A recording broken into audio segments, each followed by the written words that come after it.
Dans cette nouvelle et dernière vidéo sur les cycles de vie, je vais utiliser une carte d'énergie pour vous expliquer le fonctionnement du deuxième cycle lorsque celui-ci devient un cycle de transformation.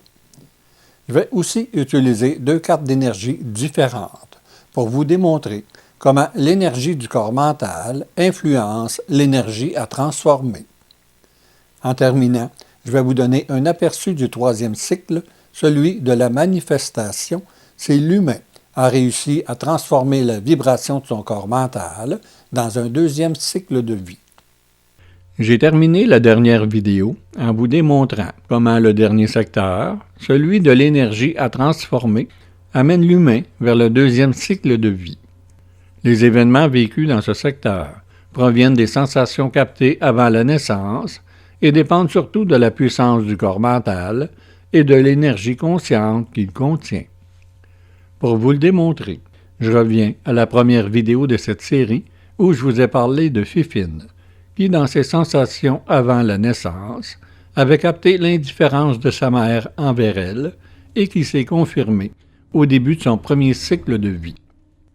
Je vous ai aussi démontré qu'au début de son deuxième cycle, elle avait rencontré un homme avec qui elle croyait pouvoir recevoir toute l'attention qu'elle n'a jamais eue, mais qui dans la réalité était aussi indifférent et réactif envers elle que sa mère pouvait l'être. Comme vous pouvez le voir sur sa carte des énergies, l'énergie à transformer pour cette femme est l'énergie émotive psychique, c'est-à-dire les émotions. Dans le cercle des événements, les deux mémoires du corps mental, soit les sensations et les images captées sont présentes et reliées directement à l'énergie rationnelle physique, la mère. L'énergie de la mère est aussi en contact direct avec son corps mental et se situe dans le secteur des valeurs spirituelles, ce qui signifie que le manque d'attention que sa mère lui porte a été capté avec toute la puissance de son corps mental. Ses émotions sont en fonction du plaisir qu'elle ressent lorsque sa mère lui demande de faire quelque chose, ce qui lui donne l'illusion que sa mère lui porte l'attention qu'elle a besoin. Mais lorsqu'elle demande quelque chose à sa mère, elle se met en colère, et c'est un non catégorique qui ramène la petite fille dans ses sensations captées avant la naissance. Vous pouvez remarquer que sur cette carte, le secteur des valeurs spirituelles ainsi que celui de la formation des énergies sont plus longs que les autres, donc plus marquants pour cette femme.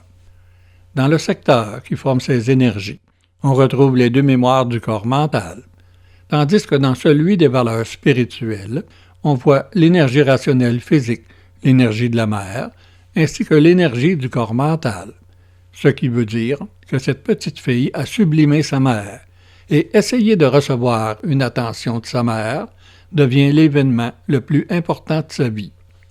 Il devient alors très difficile pour cette femme de transformer ses mémoires, puisque l'énergie du corps mental est récupérée par ses valeurs spirituelles. Ces mémoires l'ont amenée à rencontrer des conjoints qui possédaient l'énergie de sa mère et avec lesquels elle espérait recevoir l'attention qu'elle désire, mais avec lesquels elle ne récoltait que de l'indifférence, car c'est ce qu'elle connaît.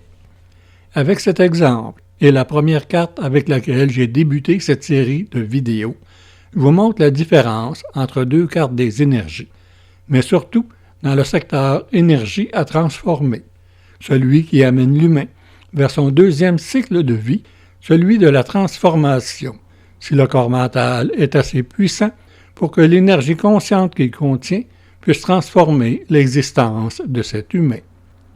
Dans cet exemple, l'énergie à transformer est l'énergie émotive psychique qui apporte à cette femme une impression de plaisir lorsqu'elle rend service à sa mère ou à une personne qui possède une énergie semblable à sa mère et avec laquelle elle ressentira l'indifférence. Cette femme revit constamment les mêmes relations, puisque l'énergie de son corps mental, récupérée par les valeurs spirituelles, augmente considérablement son besoin de faire plaisir afin d'essayer de recevoir l'attention qu'elle désire. Transformer cette énergie émotive psychique voudrait aussi dire perdre cette impression de plaisir à aider les autres, ce qui serait très difficile pour elle, puisque sa vie n'aurait plus d'intérêt et elle pourrait facilement tomber en dépression. Je reviens maintenant au premier exemple avec lequel j'ai débuté pour vous montrer la différence lorsque l'énergie du corps mental est impliquée dans l'énergie à transformer. Sur cette carte, l'énergie à transformer est les sensations captées avant la naissance. Dans le cercle des événements, le moteur psychique dans le secteur de l'individualité lie cette énergie à l'énergie rationnelle psychique dans le secteur de la récupération des énergies. Ce qui veut dire que cet humain possédera une pensée rationnelle assez forte pour ne pas trop ressentir ces sensations captées avant la naissance. Cet humain devra transformer cette énergie qui, par son côté rationnel, résiste au changement. L'énergie du corps mental, liée à l'énergie moteur physique dans le cercle des événements, signifie que cette transformation devra passer par le corps physique.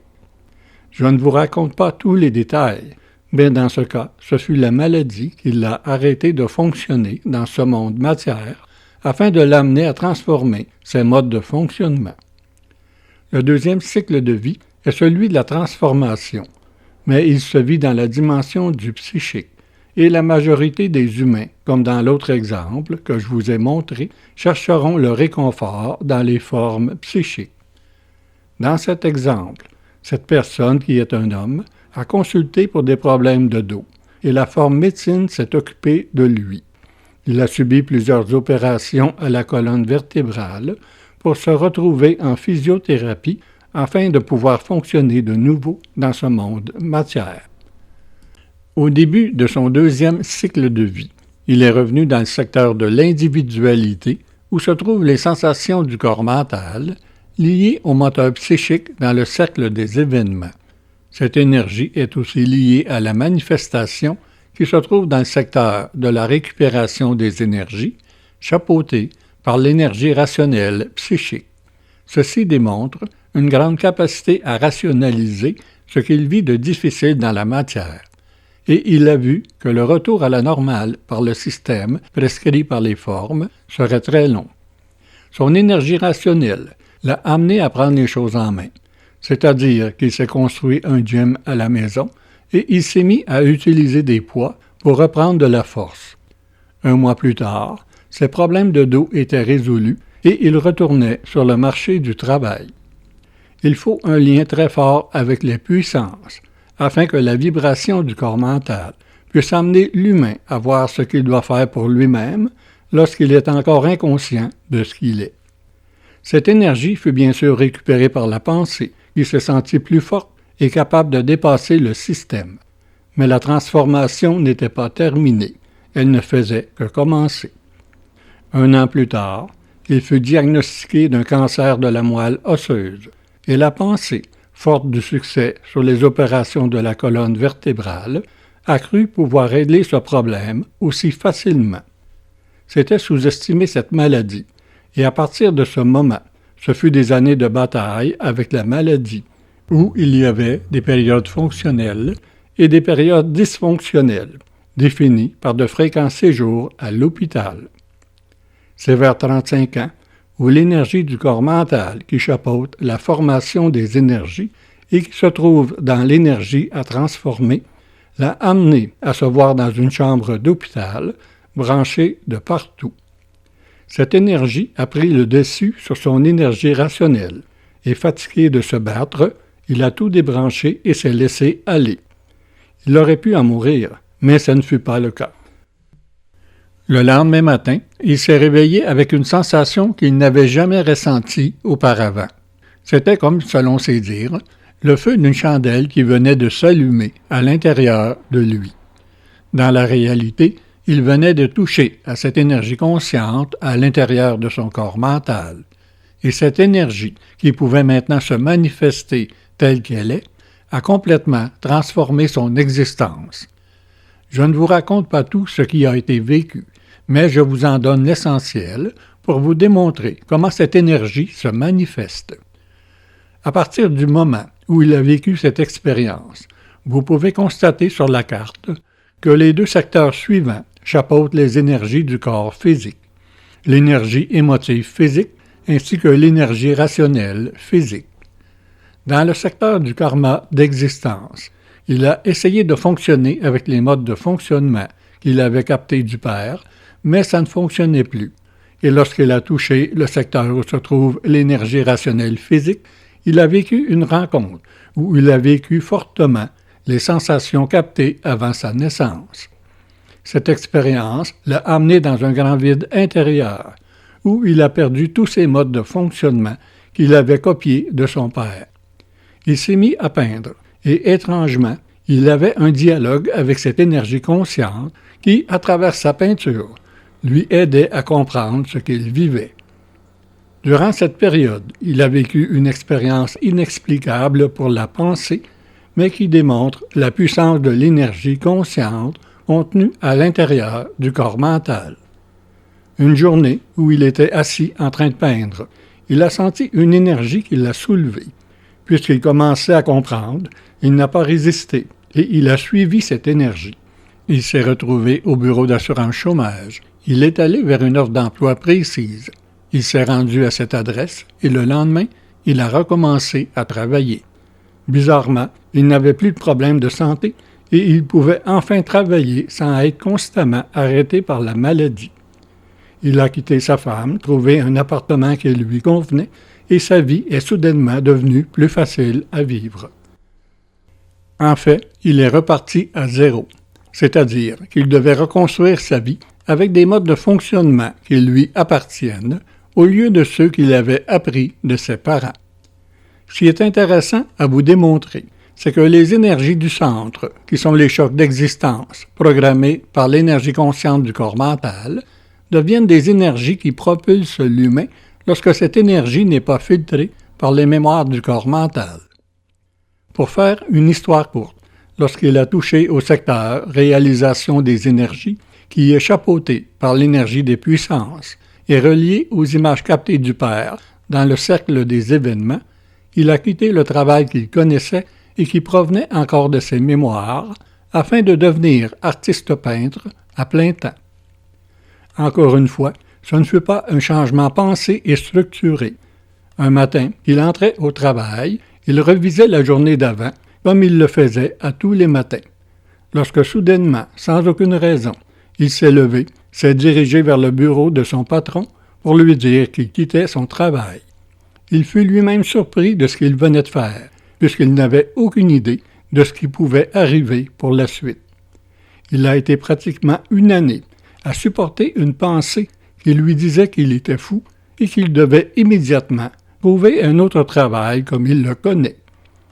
Encore une fois, c'est son énergie qui l'a amené à rencontrer une personne qui l'a aidé à faire son propre destin, partir son atelier d'artiste peintre avec lequel il a vécu pendant 14 ans. Lorsqu'il a touché au secteur énergie à transformer de son deuxième cycle de vie, il n'y a pas eu de maladie ni de choc d'existence, puisque le deuxième cycle avait servi à la transformation. Ce fut plutôt une préparation au troisième cycle, qui dans son cas fut celui de la manifestation, celle du corps mental. Je ne vais pas vous expliquer le troisième cycle de vie, puisque lorsque le deuxième a été un cycle de transformation, le troisième se construit au jour le jour et à chaque instant. Je vous ai démontré que pour cet humain, l'énergie à transformer était les sensations captées avant la naissance, et que cette transformation passait par le corps physique. À la fin de ce deuxième cycle de vie, la transformation devenait donc une transformation du corps mental, puisqu'il est directement lié au corps physique. Au lieu de vivre la maladie, cet humain a vécu beaucoup d'expériences au niveau du corps mental et que le psychique pourrait considérer comme paranormal. Je vais vous en montrer une seule, puisque ces expériences ne servent qu'à une seule chose, apprendre à devenir conscient de ce que l'on est, sans tomber dans des formes spirituelles ou ésotériques. Donc, une nuit, cet homme s'est senti soulevé du lit, car quelque chose le tirait par le bras. Il y a eu un instant de surprise et de résistance, ce qui est normal. Et puis il s'est dit que peu importe ce que c'est, il était capable de le vivre. Il s'est laissé aller en disant « Amène-moi où tu veux », car je suis capable de le vivre. La tension qui le tirait s'est arrêtée net, et il a senti une grande douceur dans sa main. Il a encore compris que cette expérience lui montrait que le vrai lâcher-prise était lâcher prise à tout et suivre son énergie là où elle veut m'emmener. Ceci démontre que l'humain n'a pas à se préoccuper de ce troisième cycle de vie si le deuxième sert à la transformation des énergies.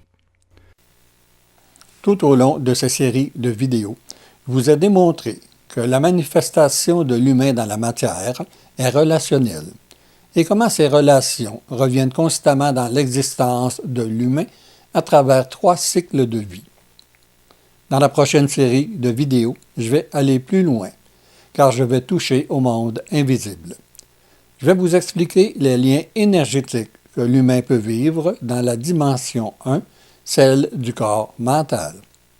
Vous serez ainsi en mesure de mieux comprendre ce que veut dire « l'énergie attire l'énergie » et comment cette énergie attire vers l'humain une énergie qu'il connaît, ou encore une énergie qui pourrait l'aider à évoluer, ou encore l'absorber totalement. Je vous donne rendez-vous la semaine prochaine pour une nouvelle série de vidéos sur les grappes d'énergie.